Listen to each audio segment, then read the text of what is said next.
So let's start ladies first. Let's start with Jessica. Hello, everyone. My name is Jessica Sinclair, and I am an RN. I work in cardiology as a special procedure nurse. I am also an entrepreneur, an author, and an event host. Amongst other things, my main goal is to uplift and empower our communities, Black and Brown individuals, so they have a great quality of health. The only way they can establish that is if we have dialogue that we're having tonight. So congratulations on this endeavor to you guys, both Frank and Franklin. And I'm interested in hearing how we can all commit to educating our communities. Thank you, Jessica. And then we move on to Rebecca. Hi, my name is Rebecca Lamore. I am an RN as well. I work in the OR, the peri-op environment. I hope to be able to shed some light and clear out some misconception about the virus today, and inform the public with knowledge that they can use against this. Thank you. Thank you. Colleen. Hi, my name is Carlene Bobrin, and I am an event designer. We lost her. Oh, what happened? Did I lose you guys? I guess Yeah, for a short minute. We lost you for a second, so you have to start over. Okay. Hold on. You guys, you don't brag. I don't see the excitement. I know it's difficult time, but we're missing some vitamin C.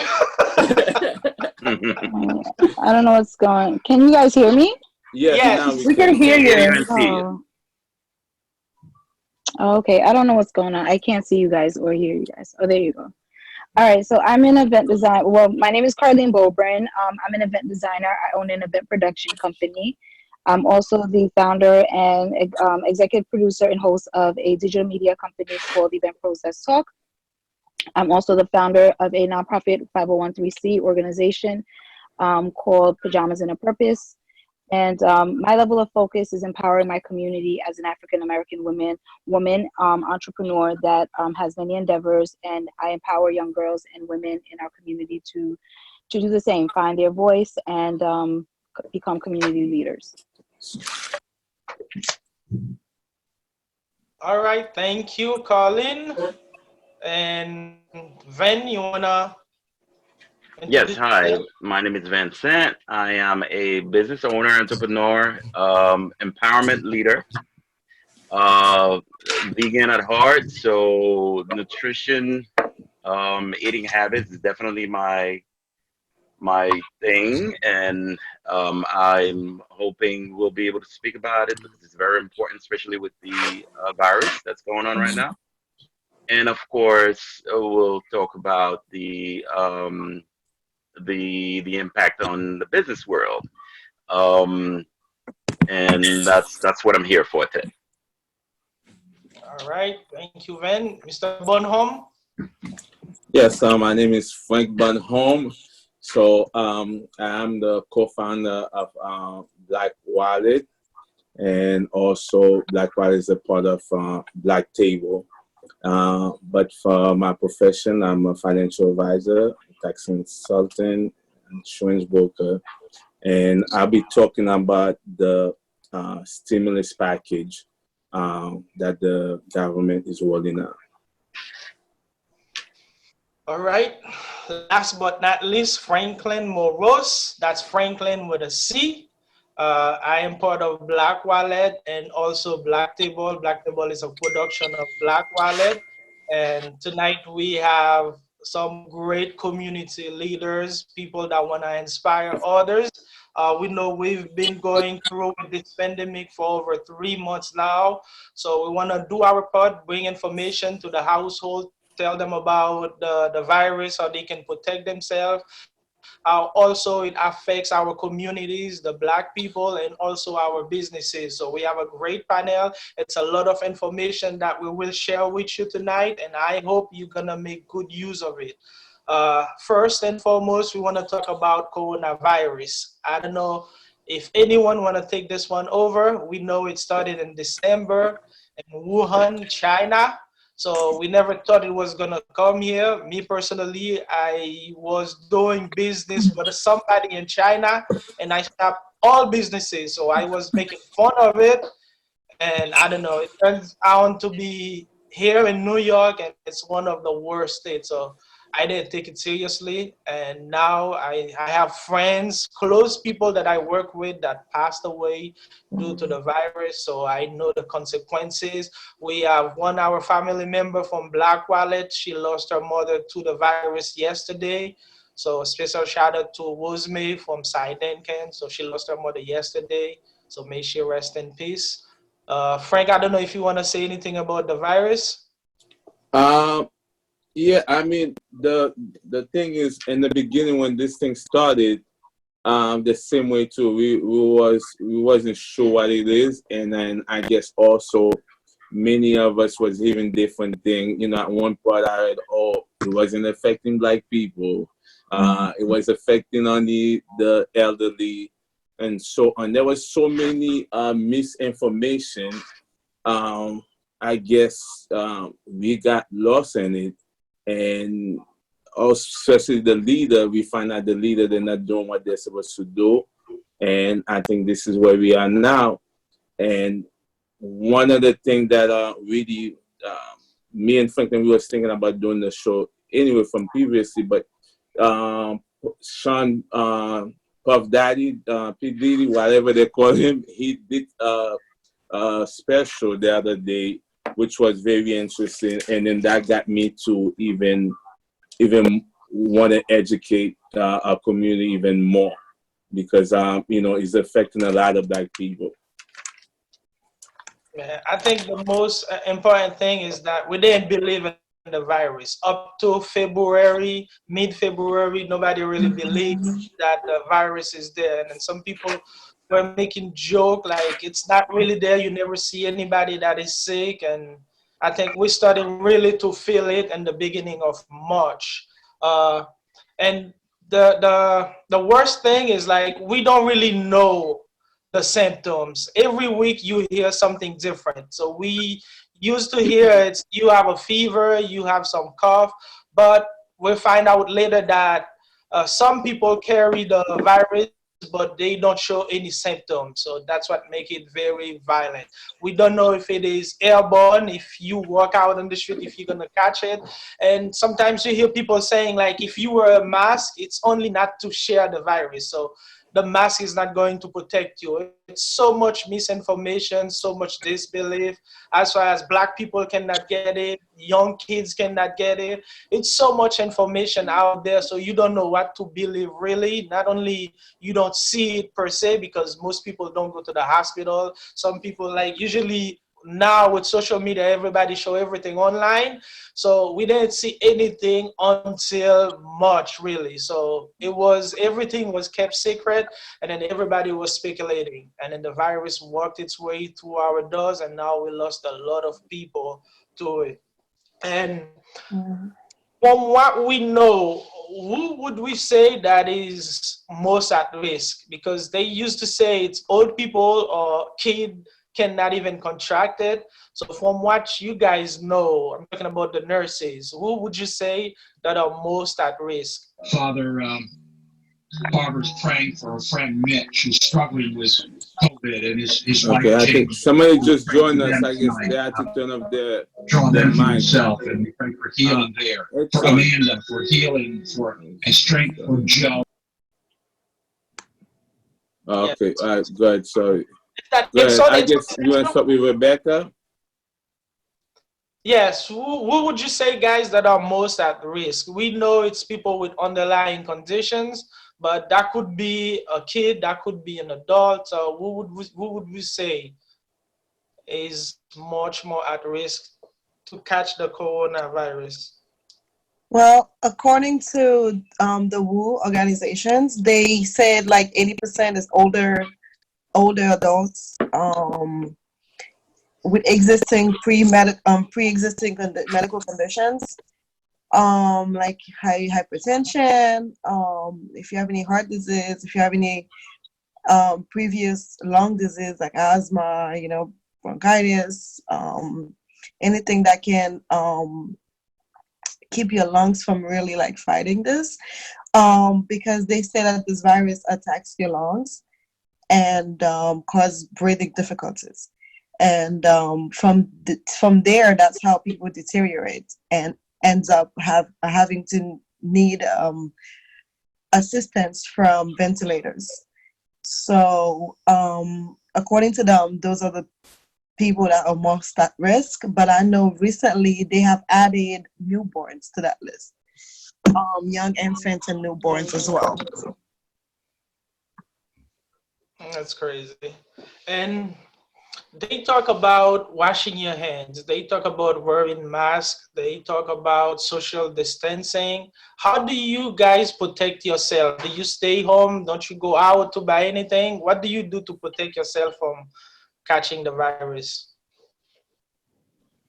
I think the most important thing is understanding that this is a droplet, okay? So the misconception is that it's airborne. So if something is airborne, that means it's lingering in the air. And so the perception is, well, if I sneeze, then it disperses in a short amount of time. That is not correct. It lingers in the air for a matter of minutes. What makes this a droplet situation is because you need to be close enough to the person to be sneezed on. So that's why they said, okay, now wear a face mask if you're 6 feet from another person, which to me, they said that a little bit too late in the game because you had persons that didn't have the mask. So again, this is a transmission from touching your eyes, touching your skin, and of course, sneezing or coughing on a person.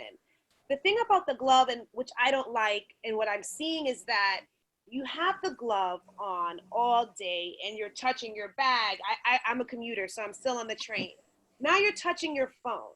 When you are having a glove as a nurse, you don the glove on, you take the glove off, you do hand hygiene. So again, is the glove really is it more of a comfort measure, or is it actually stopping the transmission of this virus? I beg to differ. I think persons need to not wear gloves. This is my take on it. People need to wash their hands 20 seconds. That is the most important thing. Stop wearing these gloves all over the place. What you're supposed to do is put the glove on, take it off, put on a new glove. Okay, so again, now that's supply and demand. Again, people are wearing these gloves way too long for my comfort, guys. That's number one. Number two, you're not washing your hand every time you're taking it off. So you're using the alcohol-based liquids, okay? That has a short shelf life. If you are putting hand sanitizer on repeatedly, you are killing the good bacteria. You need to go back to basics, which is proper washing your hands. You need to sing the ABC, the happy birthday song twice. You need to say your ABCs twice. I would love to do a video on proper washing of the hand because people are not even washing the top of their hands or in between. This is where bacteria lives, in between your hands. And so, again, wearing the glove is all great if you're 6 feet, but to me, it's more of the touching. I feel that's what's really spreading this on such a fast pace. You're wearing the glove, don't get me wrong, fine, but you're touching everything again anyway. I saw a woman eating French fries with a glove on the train. Like, what are you doing? What are you doing? So is the glove really effective? Now you're driving your car and you're touching your steering wheel. Are you wiping down the surfaces? I mean, this virus lives on a surface, depending on what surface. Some of them are, I think if it's steel, don't quote me, do your research, go on the CDC. I believe it's lasting about 6 minutes. Okay, and when you're cleaning the surface, are you going up and down? People are not even telling people how to clean a surface. When you're going up and down, guys, you're just moving that virus up and down. The proper way to clean a surface is in a circular motion. You go from inner to outer. That's how you kill a bacteria. We are not being taught the proper way on these platforms. Now you have CNN, you have the ABCs of the world. I think they need to have more healthcare professionals on these platforms, because I'm telling you right now, people are not cleaning the surfaces the right and proper way. Okay, so going back to basics, you have to take the glove on right after you touch something. You can't touch everything. You're not doing anything. At the end of the day, you're making the situation worse. I get the glove, I get the mask. Is it an N95 or is it something that is a washcloth? Particles are still going to come into those masks if they're not the N95. Okay, 65% of particles are going to come in your household mask. Is better than nothing, I get it. But I think these things are just making people more comfortable. It is not stopping the virus. That's my take. That's my take on it. Okay. A couple of things that you mentioned I want to touch on. You mentioned bringing your hand to your face or your mouth, meaning that you can touch the virus. It could be in your hand, and if you don't bring it to your face, you won't catch it. So So you have the virus on your hands. Now you're touching your mouth. This is a vessel here. Then you're touching your eye. So that also is seeping into the membrane. So that's why I'm saying that even if you have the glove on, I still see people touching their face. You know what I mean? And so it's still transmissible is what I'm saying. So for me, I think that if you don't have the glove in your mind, you're going to be like, oh my God, I didn't wash my hand.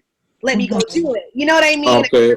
Rebecca's shaking her head. As a nurse, I agree. Yeah. Just to piggyback, what I've been seeing is people wearing these gloves, taking them off, throwing them on the floor. Oh my God. And I totally agree, because even at the grocery store, they wear the gloves all over. They touch everything, then touch their groceries, and these gloves are catching everywhere you touch. That's bacteria, that's viruses on these gloves, and it's being transferred from one item to another. So I think it's more effective to just wash your hands and to add on to the hand sanitizers. A lot of people don't know that it's only 2 use. The CDC recommends hand sanitizers to be used twice, and then you must wash your hands. Correct. We are overly abusing these hand sanitizers. Again, a comfort measure to make you feel okay is different than causing a spread of this virus. You doing it because you want to mentally feel great. That's okay. But you're not doing it. You're harming yourself. Is basically what we're trying to tell you. I have a comment on the hand sanitizer I want to touch on in a second. But as far as the duration the virus can live up to, so I've made a little bit of research. It says like on plastic, they can live up to 2 to 3 days on plastic. On cardboard, it's 24 hours. Copper, it's 4 hours. Aluminum, 2 to 8 hours. On glass, up to 5 days. Ceramics, it's 5 days. On paper, it can last up to 5 days. So if you have it on the gloves, you touch a paper, it's gonna stay there for 5 days. For all of us with our offices home right now, paper is like very dangerous. So that on average, the virus stay alive from 3 to 5 days. So wash your hands properly, as Jessica mentioned it. Food, we don't know yet. We don't know yet. It doesn't seem like it can survive from food, but it's better to protect yourself than dying from the virus. I've seen a comment. Yes. From what's being said, the heat kills the virus. So if it's hot food or anything that's hot, it's most likely not to be on those kind of surfaces. But anything else, yes. You know, you get produce from the store. I would wash it. I wash all my produce with soap and water. anything that is a bear, even the mail. I mean, I'm spraying everything down. You cannot be too cautious. I repeat, you cannot be too cautious because this is something that we're touching, this whole stay-at-home thing, that's a whole different conversation. But at the end of the day, proper hygiene 101 is washing your hand with soap and water. That is the first thing you learn in nursing school. And I think that we're not stressing that enough in the media. We're not. And so people are still being admitted every single day, because the right messages is really and truly not being said. Okay. Welcome, Edson Basil. I can see you from here. I've been here. I was just praying with the kids, so I've been in silence. Okay. So to recap, the virus can live up from 2 to 5 days. It is transmitted by droplet, and if you touch it, you bring it to your face, your eyes, your mouth, you will catch it. The best thing to do against the virus is to wash your hands. 20 seconds. Happy birthday song twice, Jessica. So wash your hand properly, not only the palm of your hand, but inside out, your nails, everything. So wash your hand properly, and then you're gonna get rid of the virus. So the thing is, like, wash your hand. You can wear a mask. They talk about social distancing and all of this good stuff. And I saw a comment on Facebook. Somebody say, how if you wash your hand with hand sanitizer, you kill the virus, and then they cannot find a cure for it. So anybody want to comment on that? I think it makes sense, but Well, they say hand sanitizer kills the virus. So I don't want people to stop drinking it. I'm going to drink. Hand sanitizers are not meant to replace hand washing. Hand sanitizers I think they were created as an alternative for when hand washing is not available. But as soon as you find soap and water, that's always the number one choice. No. The question was, how come hand sanitizer could kill the virus? So the answer is they haven't found a cure the answer is it doesn't kill it. It's washing your hands. It's the equivalent. That's a good washing question. your hands. Yeah. I got it now. But I would like I don't know one thing Jessica mentions about the staying at home. So I wanted to let Colin say a few things to saying how she's dealing with staying at home, and as far as if you have kids too, how do you deal with that? So if you could say a few words about that, Colin. Yeah. So can you hear me? Yes. Can you guys hear me? Okay, perfect. Okay, so yeah, it has been a huge adjustment, especially being part of the events industry, where our whole industry has been shut down. All of our, the social distancing has been. I mean, it definitely took. This is the first time, I think, in ever in history, that our industry took such a direct hit when it comes to socializing, because that's all our industry is people getting together and having events, and just being engaged with physical human interaction. And so it's definitely been challenging, staying at home. Ooh. That's not my thing. I'm always on the road, so to me, like, I know I'm gonna need some sort of, like, I don't know, I need to talk to somebody because this has been Most people do crazy. need that. Yeah, because I'm so used to being on the road all the time, and literally, like, on the road 24 hours sometimes. And it's just that, when you're stuck now at home trying to kind of like balance it all out. My kids, thank goodness, are older. So they're like into their phones, they're into, they're talking with their friends and playing games, virtually or whatever. So, I thank goodness that hasn't been like a to-do for me. I feel bad for those who have small children and who are stuck at home. For these amount of, hours, it could be very challenging. But I think my biggest challenge as an event industry professional in my, as an entrepreneur, was balancing out when our event world shut down. How was I going to, while everyone else is panicking, I had to have a straight head on. Millions of phone calls came in. Carlene, what am I going to do? Do I have to cancel my event? I want my money back. I want this, I want that. And it's just like, oh my God, like, give me, like, you know. So after taking a minute for myself as a, you know, as a business owner, and sitting, reflecting, and then, you know, talking with my team and trying to figure out, how do we do that? How do we be proactive in a time of chaos? And how do we be professional in a time of chaos? And how do we offer our services and be the best reliable source that we can be, because our clients at the end of the day and our strategic partners are counting on us. So making, you know, real concrete decisions, effective decisions, and strategizing as far as how we're going to be, you know, a valuable resource during this time was it was a big deal. And it was a different, we had to take various different approaches.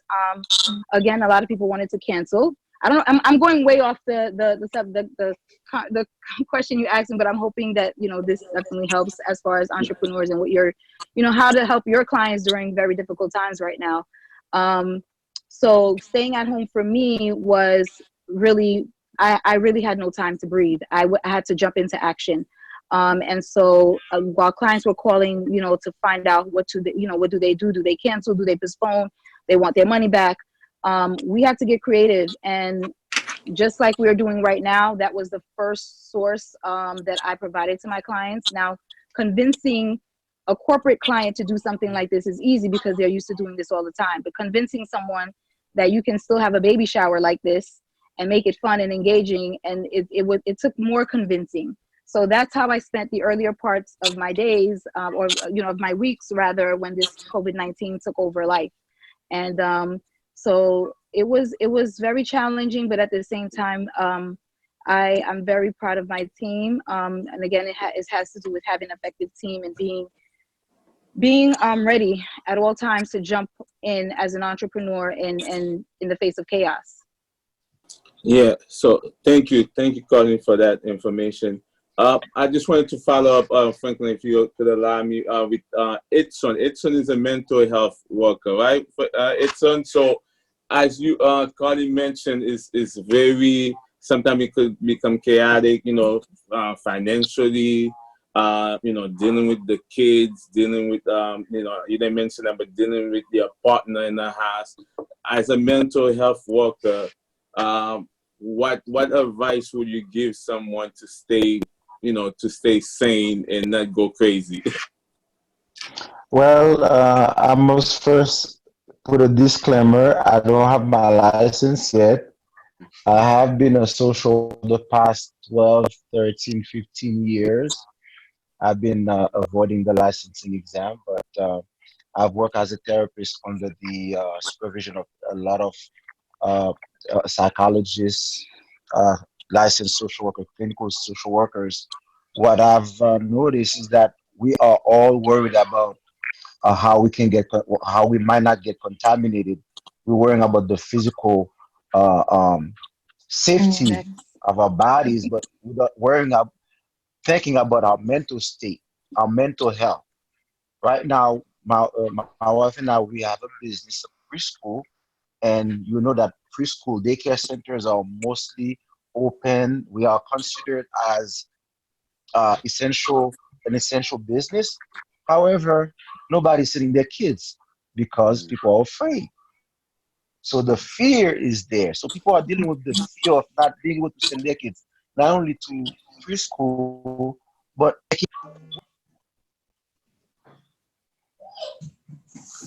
It's on you want to mute. It's Yes, on, you have to Joshua. unmute. Okay. The idea, the fear of should be kill them. So what I would suggest that we make use of social support that we have, which is this meeting right here. I think is the beginning of many meetings that should be happening around the country. A lot of churches are doing small groups, and if you're a church member, a church goer, I would suggest that you join any group that is potentially able to help you spiritually and mentally. and such group like this. And there is what we call the telehealth. This is what we're doing now when in a program that I'm working at, Mercy First.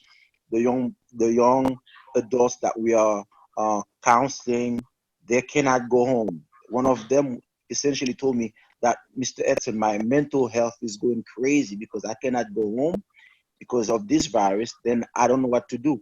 Meanwhile, these are the kids that have counseling. They have occupational therapists counseling them. They have mental health counselors counseling them. And they have case workers working with them, manage their goals, manage their objectives. But they're still struggling. Can you imagine kids who are already getting counseling? They're still struggling with the idea of not being able to go home. Can you imagine us not even taking advantage of the telehealth, that is available where we can get counseling? So I say, get the support out there. It's there. That's what I say. Thank you. De- Go ahead, defi- Franklin. Definitely. Black Wallet, we have kind of two activities for our members. We have a health group. We work out together. Sometimes we talk about health. And Can you hear me? preparing I a turn it show over to you. on we are preparing a show on activities to do at home while you stay at home, so to keep your mind out of it. I have a friend of mine, she organized a tea party. Group of people meet up on Zoom, they're drinking tea, they're talking. And I have a group I work with. We have mimosas meetings, so we're drinking, dancing, and talking. So you have to try everything to keep your mind out of it. uh, the big misconception about the virus is like, I think people believe if they catch it, they are going to die. That's where the fear comes from. And they don't talk about how many people survive the coronavirus. So, which leads me to the immune system. They say if you have a strong immune system, so you will catch it and beat it.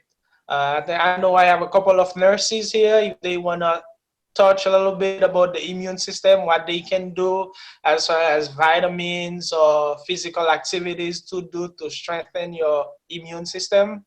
I thought Vin said he was going to talk about the type of food. I think, Vin, you mentioned something, Yes, Go ahead. correct. I did mention that, but I'm gonna let the nurses lead, Okay.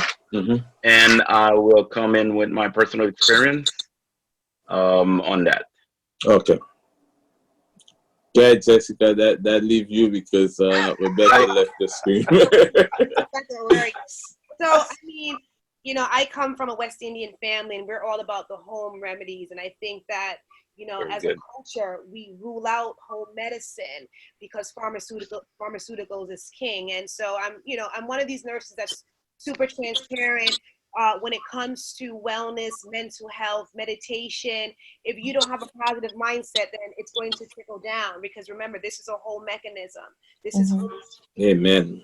so if you don't have a strong head, this is why your head is round, right? This is why your head leads, because it needs to be well. So I know the gentleman spoke about mental health, but I think a lot of people need to be still, silent. We need to meditate. That's one thing that I start my day off, is just being here, feeling fulfilled. If it's an app on your phone, there's meditation apps that if you don't have a resource out there innately, you can just be still. I challenge everyone that's tuning in to drink hot liquids. As Rebecca said, this is a disease, or rather a respiratory viral disease, which means that, you have your lung, and if fluid is not moving lucid, then it gets stiff. Then your chest hurts, right? So every morning I slice lemon and I put it in hot water. That's how you should be cleansing your body anyway every day, to get all that soot out, all that oil that builds up when you're sleeping. I also engage you to boil ginger and garlic. Yes, at the end of the day, guys, things that are good for you is not going to taste good. All right, I need people to be adults. I need people to man up, to understand that you need these nutritional values, because our foods that we eat. I know there's a gentleman Van that's vegan, but a lot of you guys are eating processed foods, and we'll talk about that later about food deserts. But I need you guys to drink the orange peel. So every day my dad peels a fresh orange. The orange peel has so much vitamin C in it where you can put that again in a hot cup of water. So I mentioned lemon, I mentioned orange peel. Of course, eating orange is great. The garlic, the ginger. These are things that you can put in one good pot. Put it in a jar if you have to, if you're on the go. Also, stay away from, of course, the processed foods. You have greens, you have the spinach, right? You have kale. I would say everybody right now should be on a plant-based diet. It's not going to kill you. We have a few more weeks to stay inside. Challenge yourself to go to those places like the Trader Joe's. It's affordable. Okay, I know you'll talk about the stimulus package, but you need to know how to make a dollar stretch. I think as Caribbean people, we really know how to do that. Fresh food. I mentioned protein. Eat a nice snapper. Eat a nice piece of salmon that's wild. Stay away from the farm-grown foods, right? You want to make sure you're having a high-protein, low-carb diet. High protein, low carb. You need the carbs for the powerhouse to get you going, but you need the protein to sustain the nutrients. Rebecca, do you have anything you want to add on that? I think you mentioned most of the antiviral. Food is medicine to your body, so if you choose certain things, it will help your immunity and will help your body stay healthy. So I will add that elderberry is something that's hot right now. It's not a new thing, but a lot of people are finding out about it.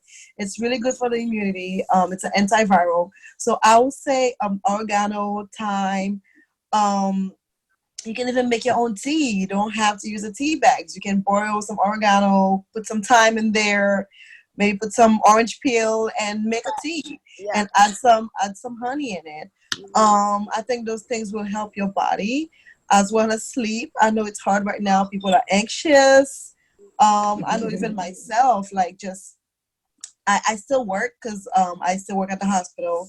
But sometimes I do feel anxious, and so I try to I use the app on my phone to play some soothing music before bed.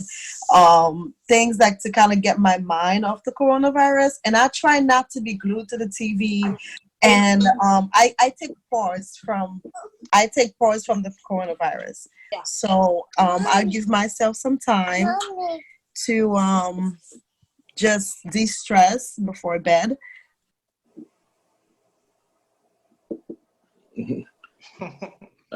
Okay. And then We lost you, Rebecca. So another thing is exercise. I know a lot of times, we don't want to do it. We're too tired.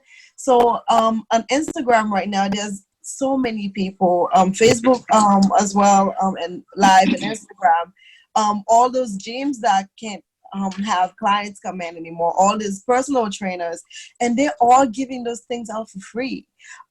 This gym that I used to attend, they usually have challenges that cost $500, and they're giving them out for free. So I would say to people to try to log in and follow them and try to do something, even if it's 20 minutes a day. I think right now a lot of people they tend to go towards the wine or the alcohol, but I think the exercise is really a smart choice, especially that it's a disease that attacks your lungs. I think that exercising might be a step towards maybe strengthening your lungs, just in case you were to get sick. That way it'll be healthy enough to fight. So very important. Even if you're walking around your house, opening the lungs on a brisk day every morning, I find that there's still a few parks in my area open, but there's days I'm just going around my block just to open up my lungs, that's very important to shock that system to get everything open for sure. Okay, so I want Ven to follow, Yes, to add a few things to it, and then the rest of you, can you just mute the mic because we're getting a lot of feedback. Thank you. Thanks, Frank. Jessica, beautifully said. Rebecca, you added. Um, Actually, you ladies giving me a chance to speak about other stuff because you already said most of the stuff that are important. I really smiled when you said everybody should be on a plant-based diet. That's beautiful. I think, and this is where I No come into grill. it. Absolutely not, Frank.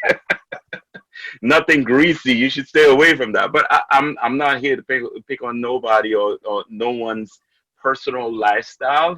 The only thing I could say here is from my personal experience, I think a plant-based diet is absolutely life. The reason why I'm saying that is because there is clearly, I think Rebecca just said it, your food should be your medicine.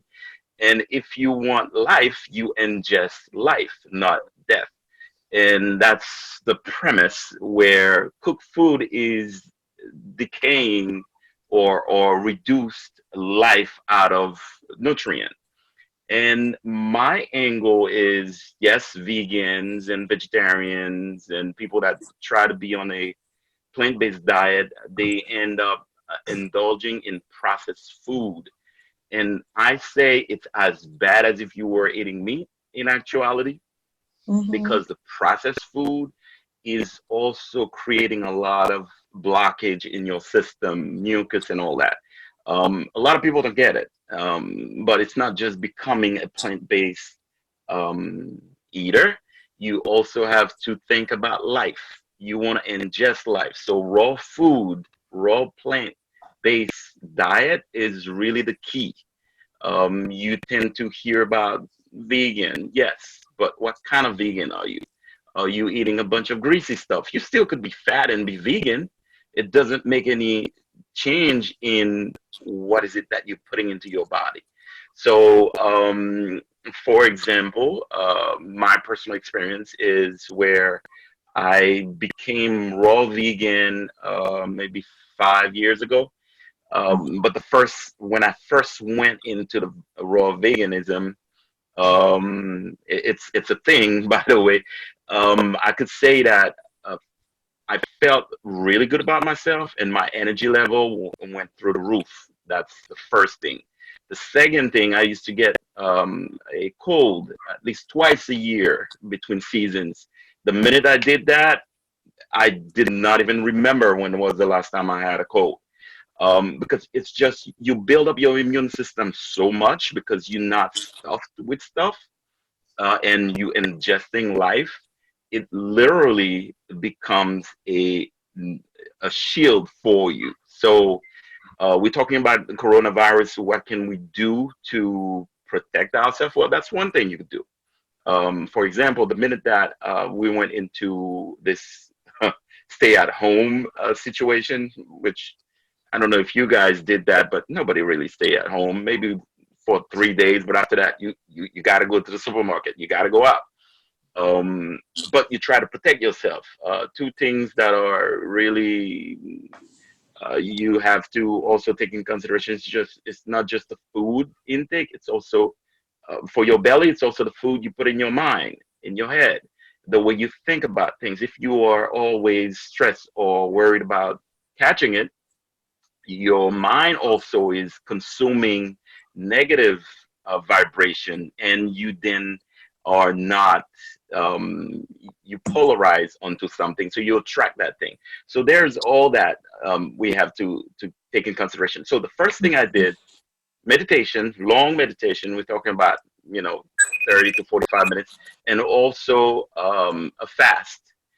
If anybody's listening right now, a fast before you, if you know there is something that will happen into your life or you might be encountering, first thing you do, you fast.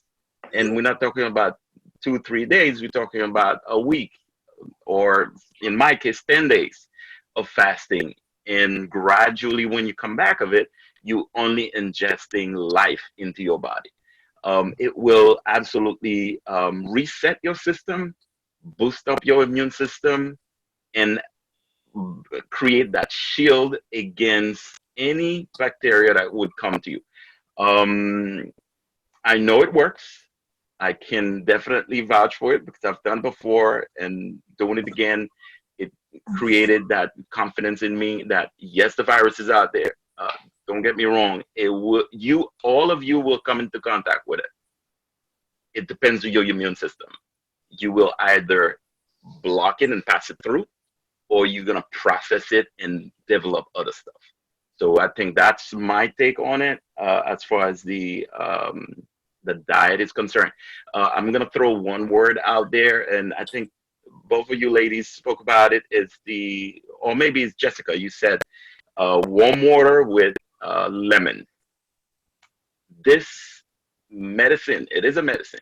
It's a key to turn your body, especially in the morning. Empty stomach.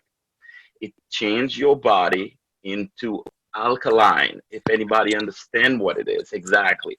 So you alkalinize your body and you set your immune system to such a high level of a boost.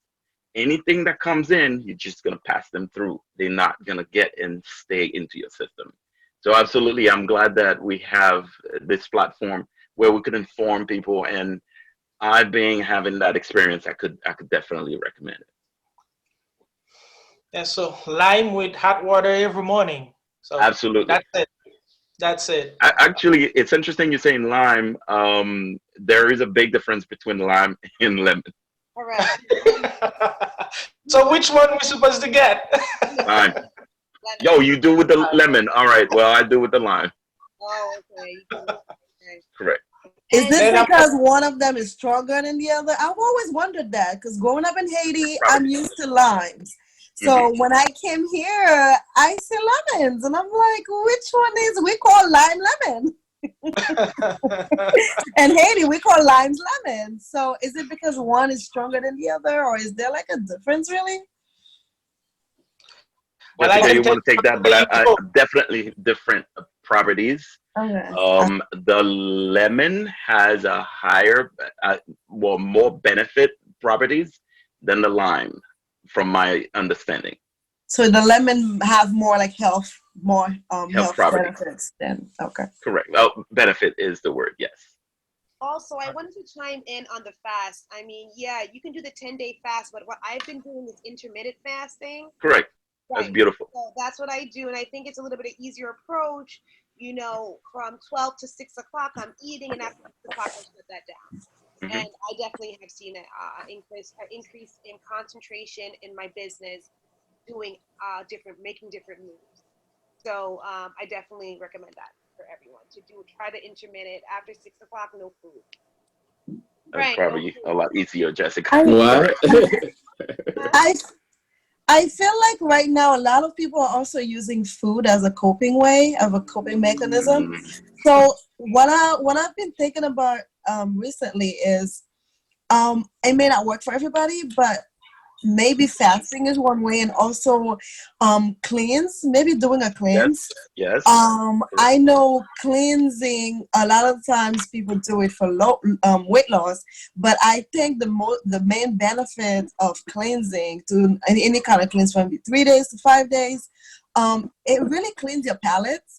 It cleans your taste buds in your mouth, and if you used to have cravings, that may be a good way to reset your taste buds, reset your tongue. That way you may hopefully start choosing better alternatives. Instead of grabbing that cookie, you may grab an apple, I'm glad you mentioned that, Rebecca, because actually on the onset of a good long fasting, a cleansing is 2-3 days of cleansing is part of it as well. And when you come out of it, you do another cleansing. I mean, we could go into more details. There's a colonic as well that you could do, but right now nobody can go nowhere to get it done. But those are part of a really sustainable, I would say, fasting. It does help your system, correct? So I know you guys talk about a lot as far as the dieting. and it's mentioned about the mind. So, and while you stay in a home, what, I would like you guys to at least recommend a book somebody could read. I mean, for me, I look at, people either could take a course, online course, to make themselves better, get a degree, get something. So, I don't know if Colleen or any one of you could recommend a good book for people to read while they're at home, because there are going to be a lot of people watching this video. At least we to help them keep their mind at peace. Becoming by Michelle Obama is one of the books I started but never had time to finish. I wish I could stay home more.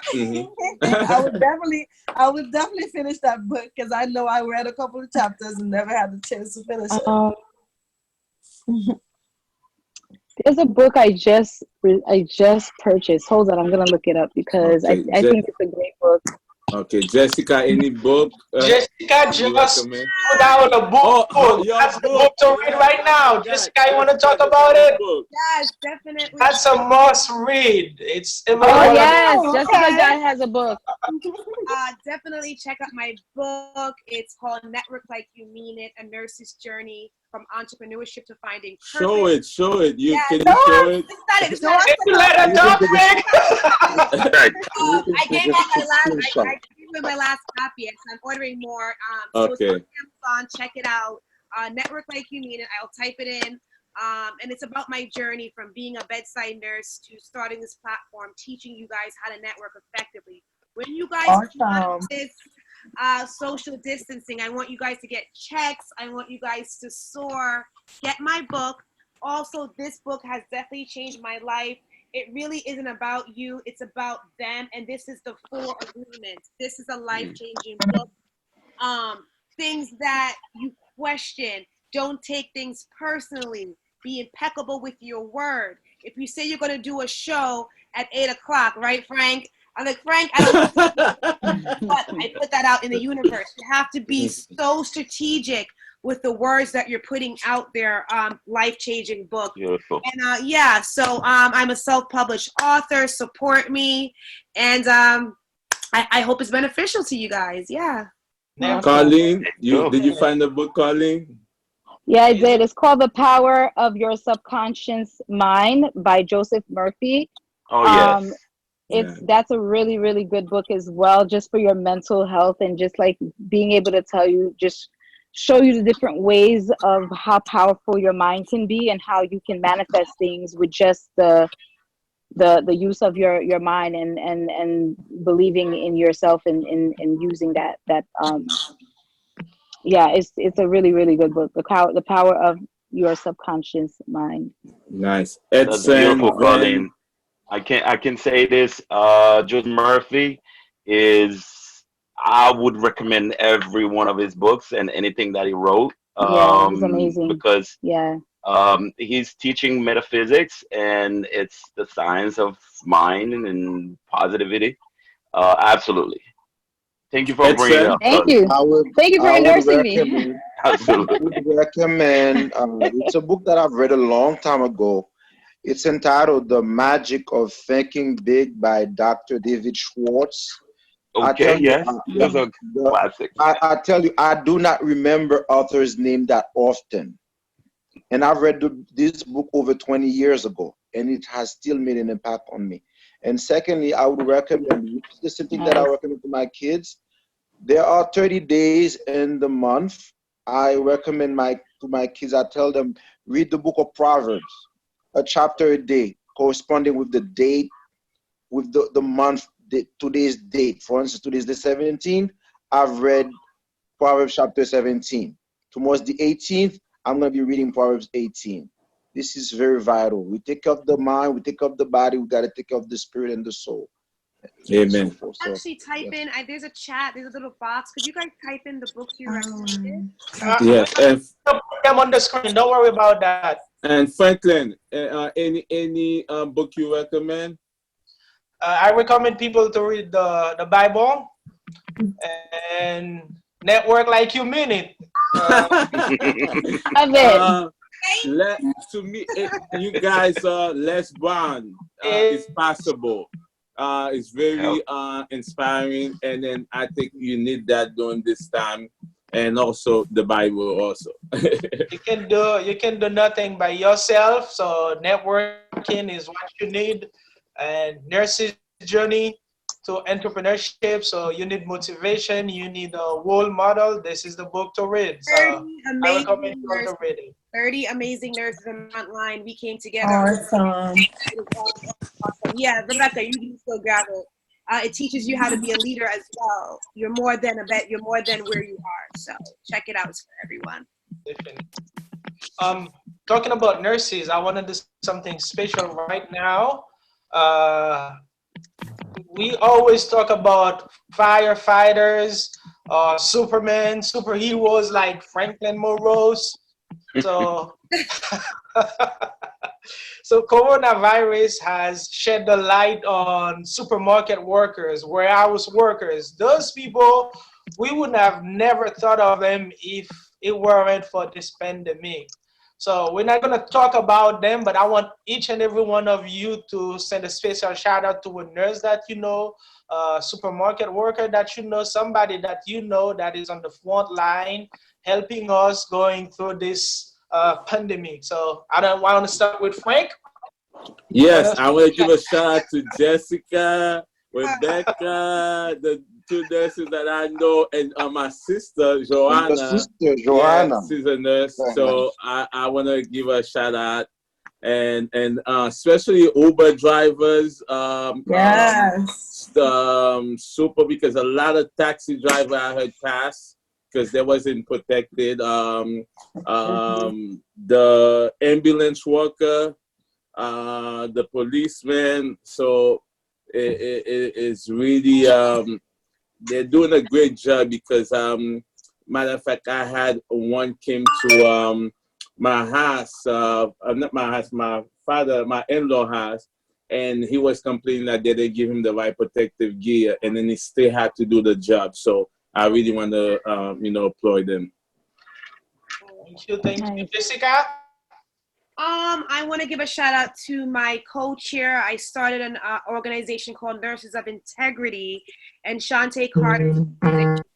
She is a fighter. She's a survivor of COVID-19. So Shantae, you're in my prayers. We're looking to have our year of the nurse. It is the year of the nurse.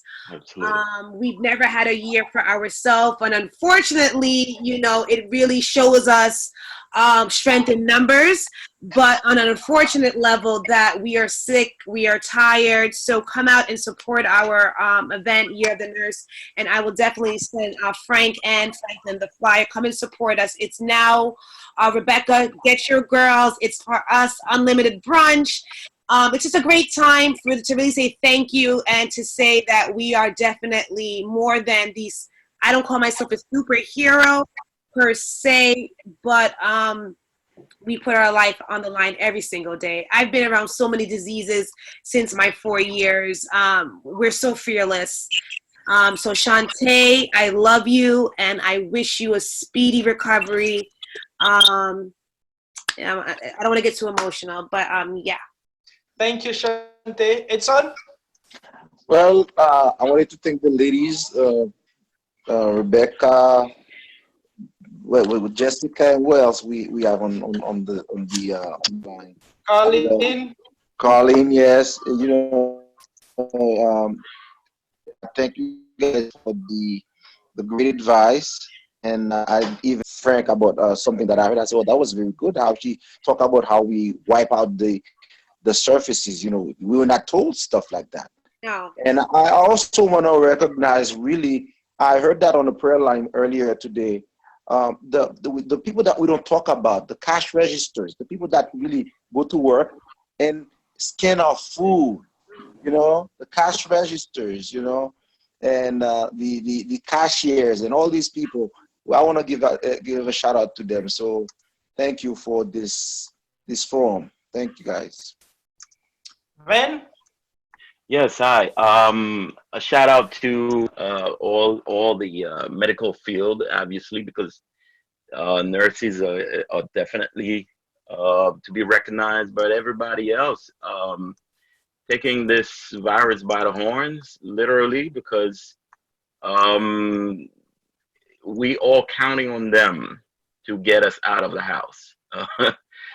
In a sense that somewhere, somehow, we need to get to the bottom of a cure for all, where everybody could go back to work, go back to social life, and being normal again. Unfortunately, the new normal probably for um, the few couple of months to come may just be with a mask and with social distancing. But one thing that we take for granted, I think we should have kept on doing is proper hygiene. Period. And that has nothing to do with a virus. It has to do with a way of life. You wash your hands before you eat.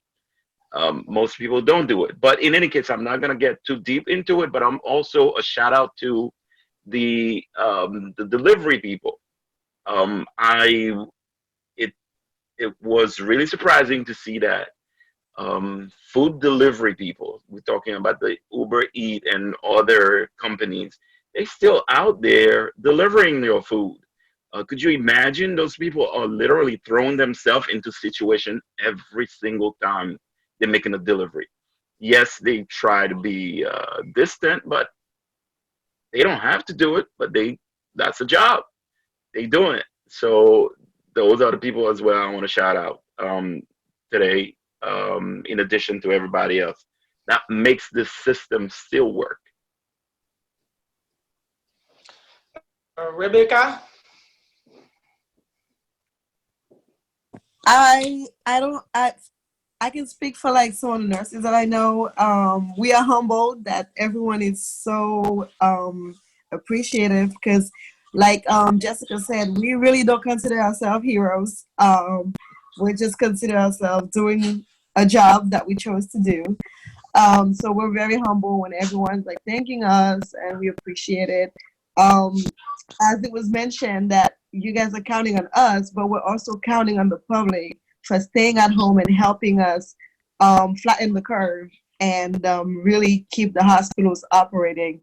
Hopefully, reopening, when everything reopens, then if anyone gets sick, then we'll have space for anyone extra that gets sick. So we appreciate everyone for following the rules and staying at home. I would like to shout out to my sister-in-law, who's a nurse, to some of my friends that are out there on the front lines. Some of them work in the ED. My friend Velda, she's in like the epicenter of it all, the ER. So shout out to her. Thank you. I mean, it's amazing the work that you guys are doing. I've seen volunteer nurse, people leaving family behind to travel to other states to go help out. And it's amazing. So I want to send a special shout out to all the doctors, all the nurses. I have a friend of mine, Ralph Banica. His wife is a nurse. She caught the virus and she can't wait to beat it to go back to work. To me, that's amazing. That's amazing. And I want to also send a special shout out because in my other job, I look for job for people with intellectual and developmental disability. There is a hospital in the Bronx where they have a lot of cases. And we have 4 guys that we just placed there. They have disabilities and they were honored to be considered to go help out during this time. So I want to send a special shout out to this community as well. To move on, we're almost done. I know it's been a while. We're going to let you go.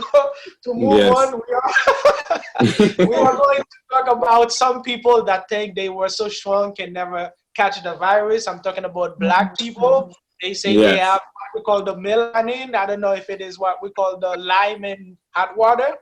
They have that. They cannot catch it.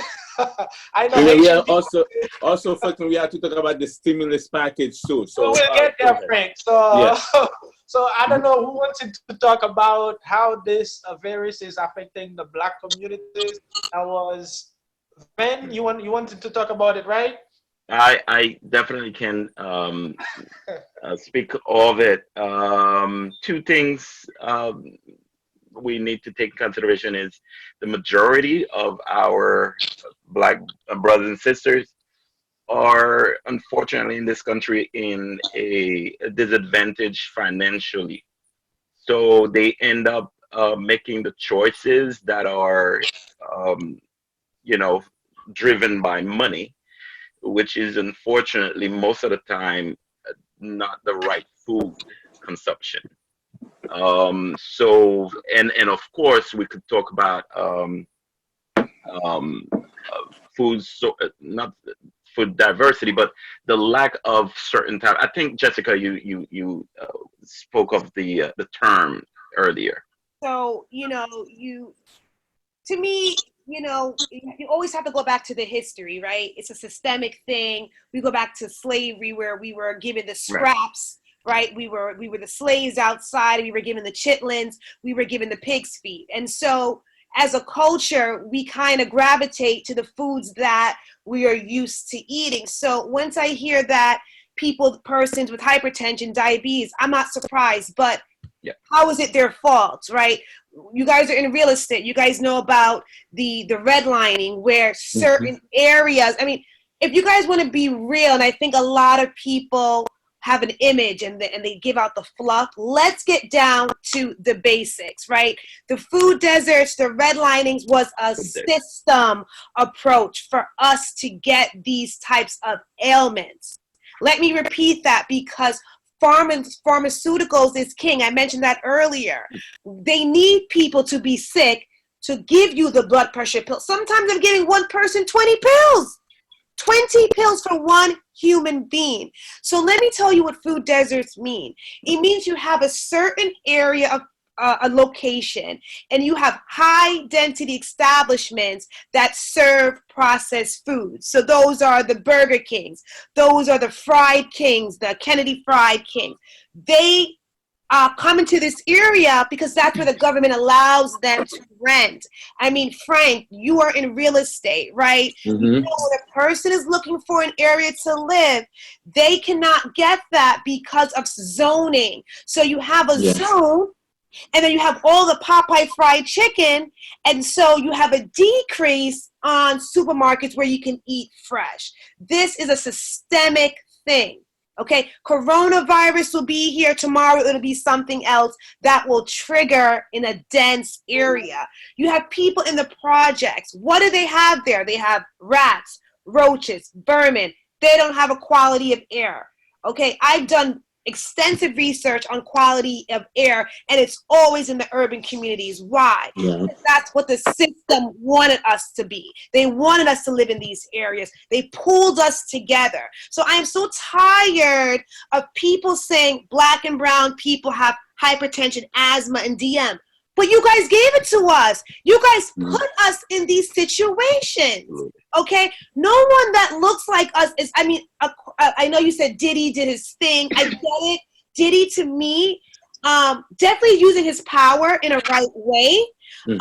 We can go into the conspiracy of the Illuminati coming to get them and everything like that, but we need more persons to speak the truth. This is going from slavery. We were the ones picking the cotton. Why were we in a cotton field and rice field? Starch. Oh my God, I don't have enough food. Let me go boil a pot of white rice. I mean, you know, it goes back to slavery, guys. Think about it. What is one thing that you can feel a whole family on? Carbohydrates. Okay? The rich people ate, the Italians, they ate all the, why do you think they're big? They ate all the good meat. Right? And they all have gout. That's a whole other conversation. Don't get me started on that. But back to what I'm saying and back to what Van is saying is we have an influx of fried food companies, an influx of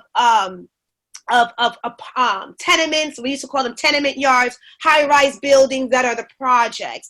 This is a systemic thing, hence why we are now, quote unquote, on the forefront. A lot of us was already dying, but now the news has now magnified it. I know so many people that died before it even got to the news. Okay, so absolutely. You have to know your history to know where you're going. Yeah. I want to chime in quickly on that. Absolutely, Jessica, you said it well. It is designed that way, but I also want to say that we have the choice to change that.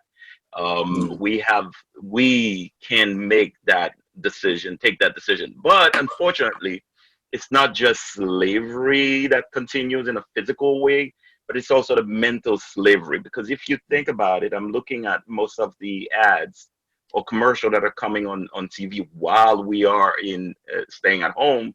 They mostly about fast food.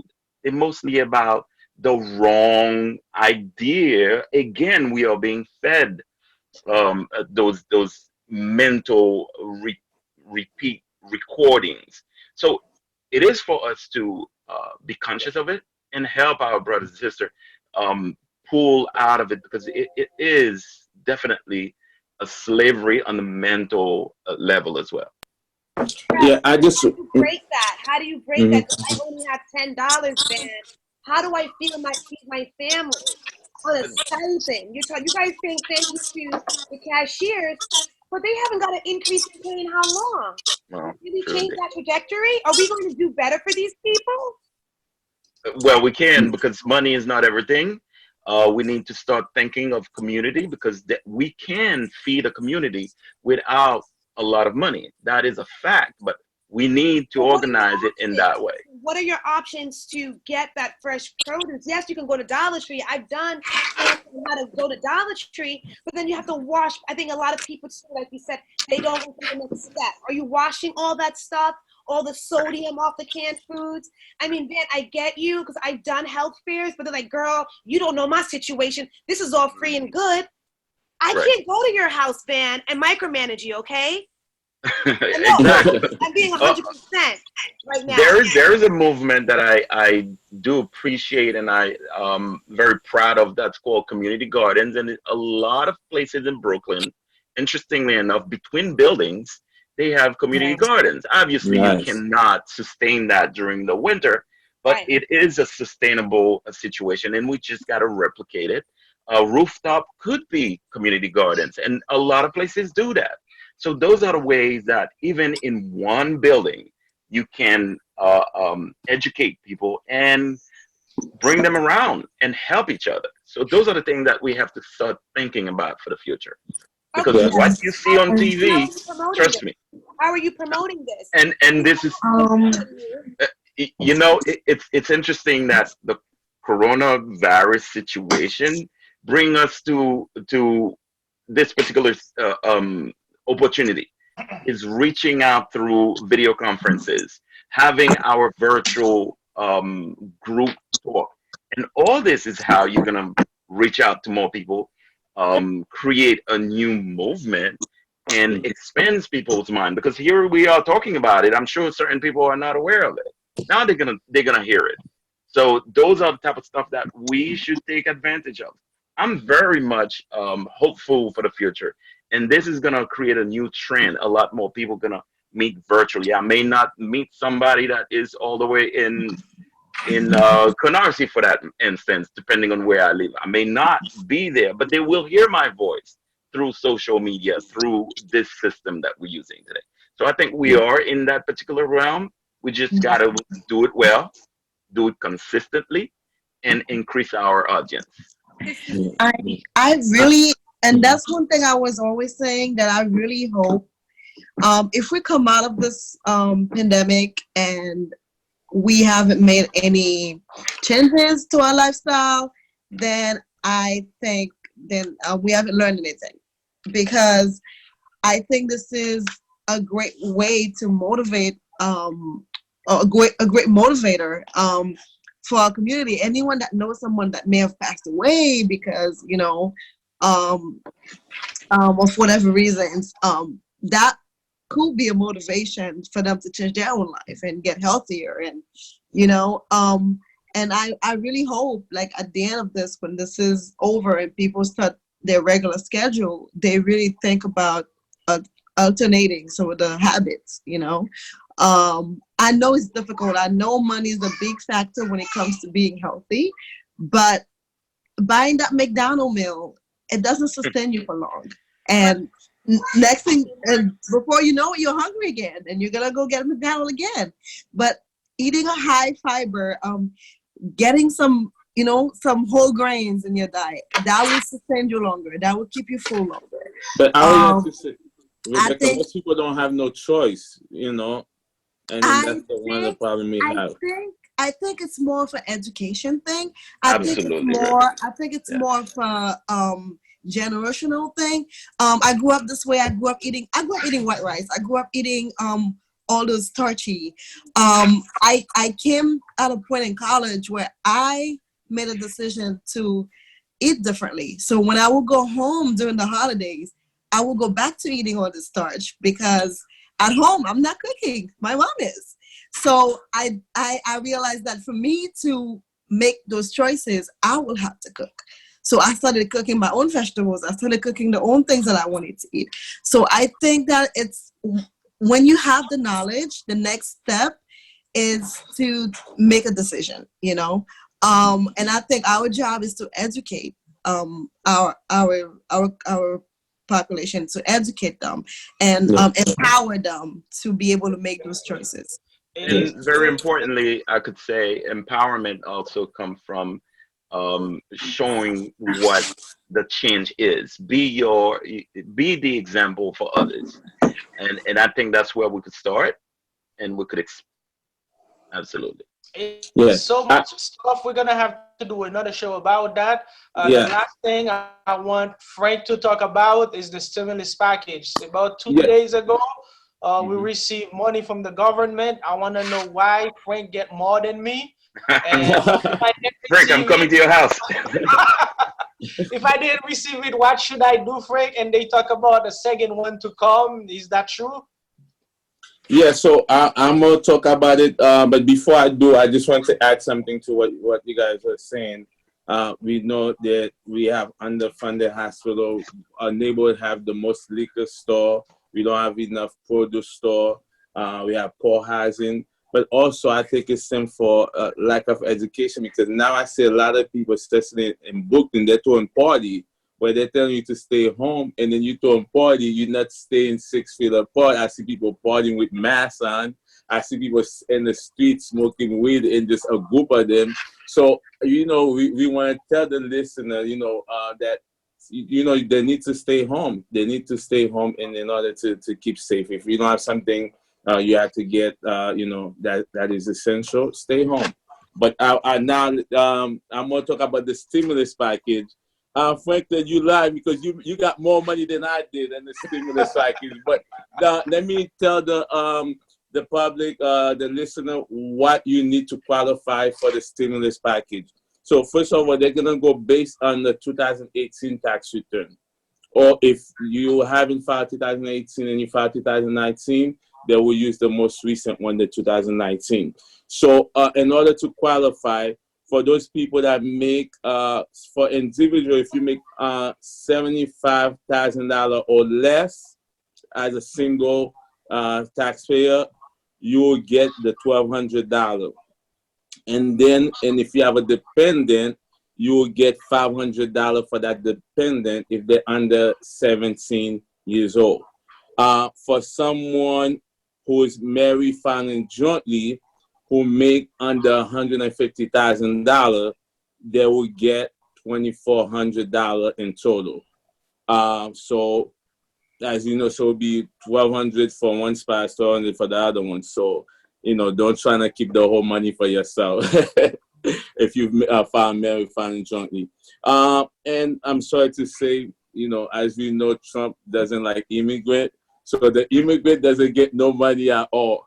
So if you don't have a valid social, you don't get any money. So if you have a green card and or citizenship, that you will qualify to get that money. Also, if you're collecting Social Security, you will also get that $1,200. You don't need to file no tax for the people who collect Social Security. But for someone who haven't filed, but they are qualified, they fall under the $75,000 mark for single taxpayer, and then they haven't filed. they need to go to the IRS.gov and file just a tax. They don't need to include no income, anything like that, if they haven't made money, any money for those 2 years. And then they will use that information to send them the check. What else? Let me see. So if your parents file with you, like let's say somebody was 17 to 24, your parents file with you, they will not get the money. But if let's say you have a student who work part-time, but their parents haven't filed with them, they will get the $1,200. But for more information, they need to go to irs.gov, and then they have a link just for the coronavirus, and then a stimulus package. Okay, and we was gonna tell us about the small business loan. So I guess That's Franklin gonna will be for post. another show. Yes, so we'll talk For about that, another but show. but Are we we'll gonna post a receive link. another check from the government in May? That's the question. They haven't passed that package yet, but they're working on that. So hopefully there'll be a second stimulus package once the Senate and the Congress pass that law. All right, so we keep everybody very long. So one last word, advice for people out there from everybody. And then that will be the wrap up. We start with Jessica. Let's start with Jessica. You better vote for me. Vote for Jessica. No, I mean well. I think I am a pit bull. I speak my mind, and I hope you guys enjoyed me being very transparent tonight. Thank you so much, guys, for the opportunity to speak my truth. As a nurse and an entrepreneur, the best thing I can tell you guys is to wash your hand, take your clothing off as soon as you get to the door, put that in a bag, get in a hot shower, and love on your family if you do have to go out there. And I just hope I see you all on the other side. It's that real. Yes, Colleen, you next, Colleen. Yes, so I'm hoping, just like Jessica said, everybody stays well, stay safe. This is an amazing platform to stay connected on, and just in general, just stay connected with with your family, your friends. This is a time definitely to reach out to those who you haven't spoken to in a little while and just say hello. And as business owners, use these networks that you have as a support to reach out and connect, and and if you have tough questions, or if you have concerns, or if you have something in mind, just do the best that you can to really use your network right now. We can't physically be together, and I think this is a time where we kind of pay attention to all the things we took for granted. So definitely use these times to chime into all these things that you took for granted. And hopefully, like Jessica said, when we come out of this on the other side, we'll be better for it, and we'll be stronger. Rebecca? You're on mute, Rebecca. You have to unmute. I would like to say that everyone's doing a great job. Well, most people are following the rules. They're staying home. They're wearing the mask more outside now. So just keep doing what you're doing, and be consistent with it. And hopefully all our collective efforts will blow this thing over, and we'll be able to go back to restoring our economy. Van? Yes, thank you very much for this beautiful panel. We have definitely touched on many areas that are needed to be spoken of. As an advice, I think this is a perfect opportunity for a reset. Everybody has, and it's interesting, the government is paying us to do that process of resetting ourselves. What is not sustainable as far as the business is concerned?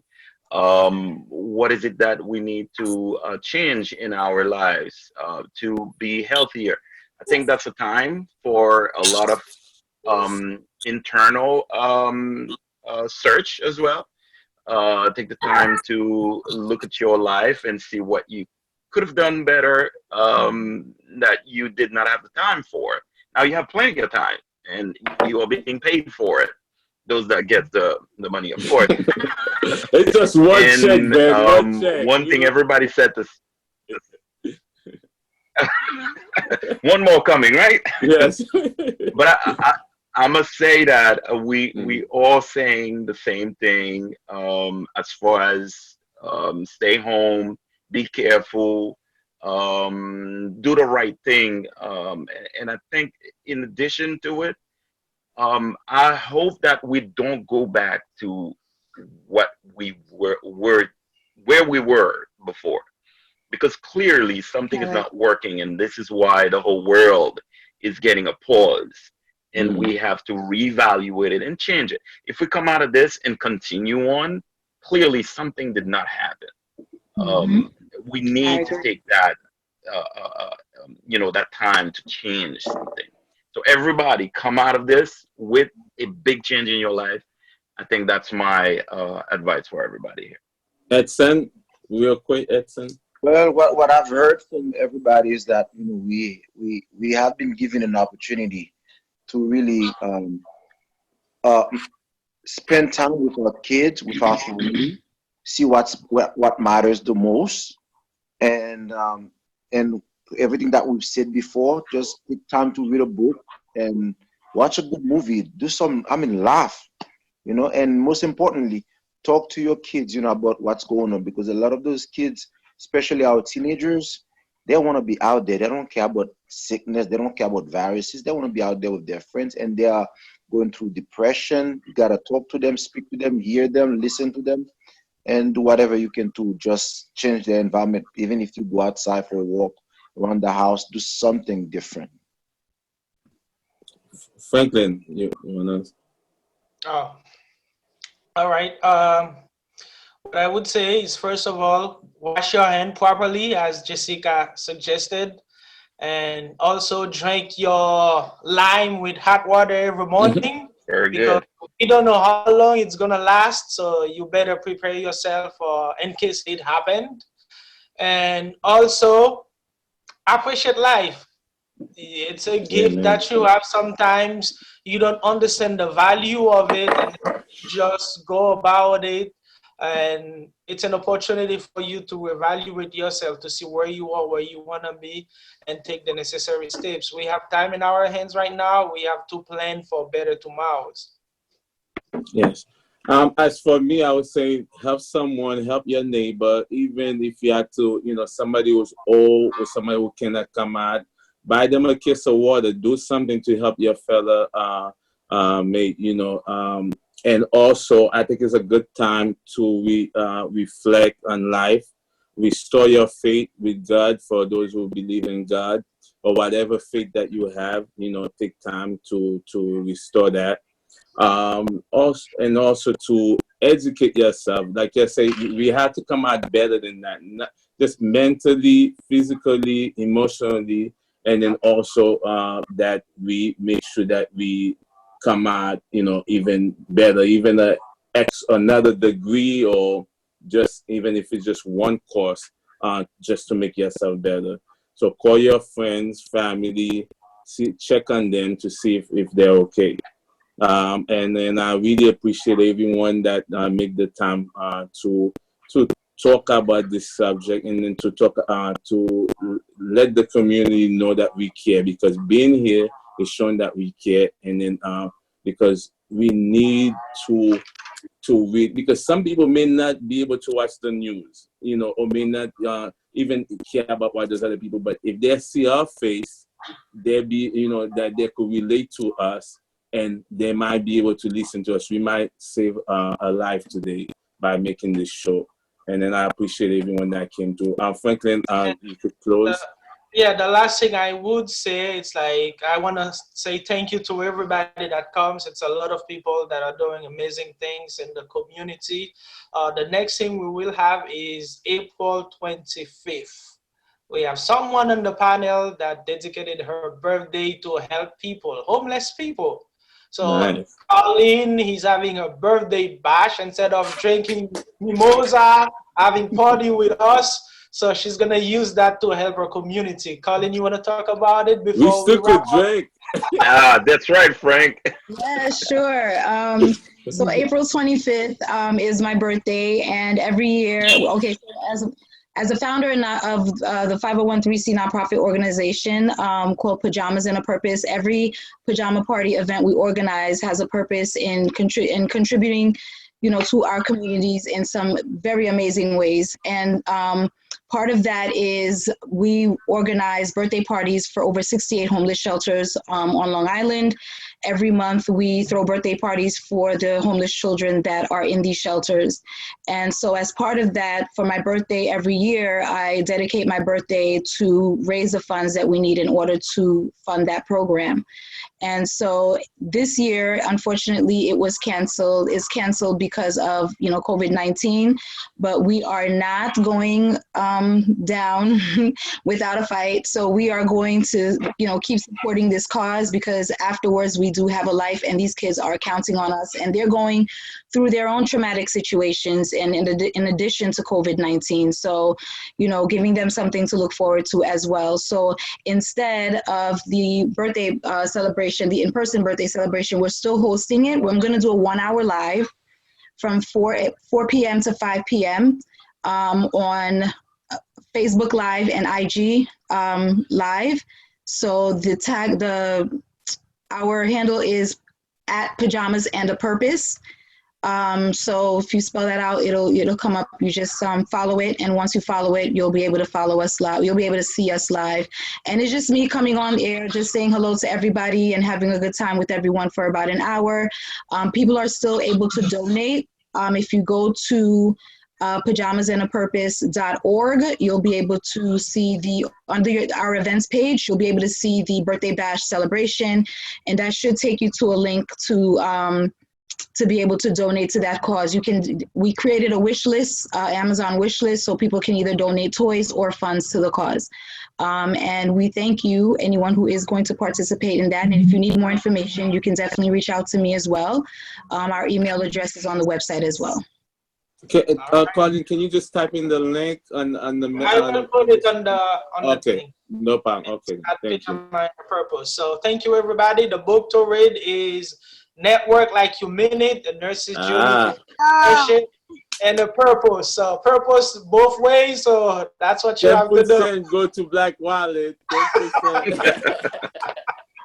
So thank you, everyone. Thank you. I really appreciate your contribution, and we will talk to you next. Peace. Thank you. Bye, guys. And Frank, talk to Donald Trump to send that money, that second round, okay? Yeah, I'll work at it. We need that second round, Frank. Talk to Donald Trump. Give him a call. Yes. Take care, guys. When will this video be available, guys, for us to share? Franklin, go ahead, Franklin. I have a producer that's gonna make everything look better, nicer, and then I think look younger. Yeah, so this video is mad long. I don't know. We're gonna cut some of it. Six parts too. Some of it. We're gonna make it very nice. I think by Monday it should be available for all of us. Please. All right. Excellent. All right. Bye. Thank you. Right, Thank good you, guys. night. Thank you, everybody. Bye. Great job, ladies. Great job. Thank you. Bye. Thank you. Bye-bye. Can you call me? Hi. Rebecca, I was telling Rebecca to call. Give me a call. Okay. Bye. Okay, bye, guys.